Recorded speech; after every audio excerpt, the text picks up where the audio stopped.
Oke, baik. Sebelumnya, perkenalkan, nama saya Chris Felix William dari jurusan Ilmu Komputer, kelas A dengan NPM 247105121.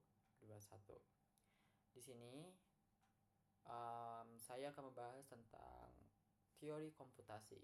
Jadi, di layar ini udah ada sebuah contoh sederhana dari teori komputasi, apa itu teori komputasi, ya, dan sebagainya.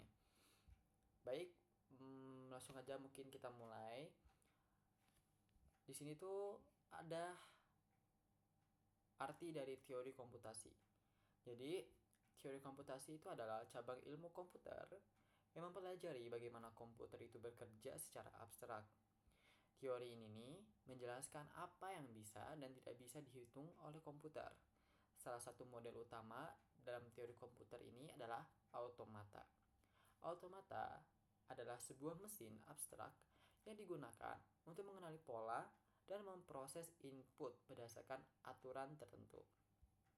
Contoh dari teori komputasinya itu seperti ini.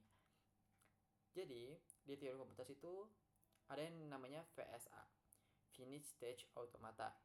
VSA ini digunakan untuk mengenali pola pada bahasa formal. Misalnya, mesin yang mengecek apakah sebuah kata itu berakhiran huruf AB atau tidak. VSA hanya memiliki sejumlah keadaan atau state terbatas dan berpindah antar state sesuai dengan input yang diberikan. Untuk VSA ini akan dibahas buat kedepannya, maksudnya buat next materi setelah teori komputasi ini. Nah, kalau teman-teman bingung atau masih nggak ngerti gitu, kita ada contoh sederhananya seperti ini.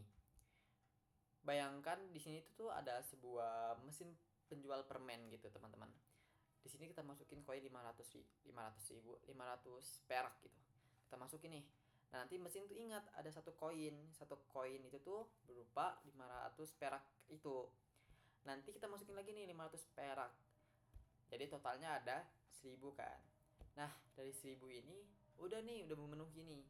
Keluarlah satu permen. Nanti setelah keluarin permen, dia bakal balik lagi ke posisi awal, yaitu 0 koin. Nah, kalau digambarkan dalam dalam keadaannya itu seperti ini. Jadi state 0 itu tuh belum ada koin. State 1 itu tuh sudah ada koin 500 perak, dan state 2 itu tuh jadi 1000. Mesin kasih permen dan balik lagi ke state 0. Kalau dilihat lagi di diagram transisinya, itu ada state 0 500, state 1 500.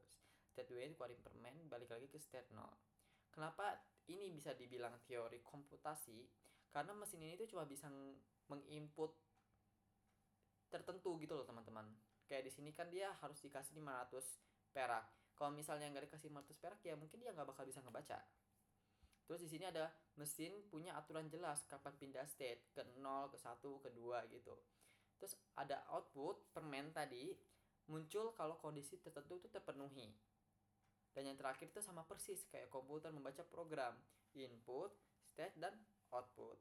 Jadi itulah mengapa mesin permen ini bisa dibilang ke contoh teori komputasi. Oke, teman-teman, mungkin itu saja penjelasan dari saya. Apabila ada kata-kata atau kalimat yang tidak enak didengar, saya mohon minta maaf. Itu saja, mungkin sekian dari saya. Saya ucapkan terima kasih.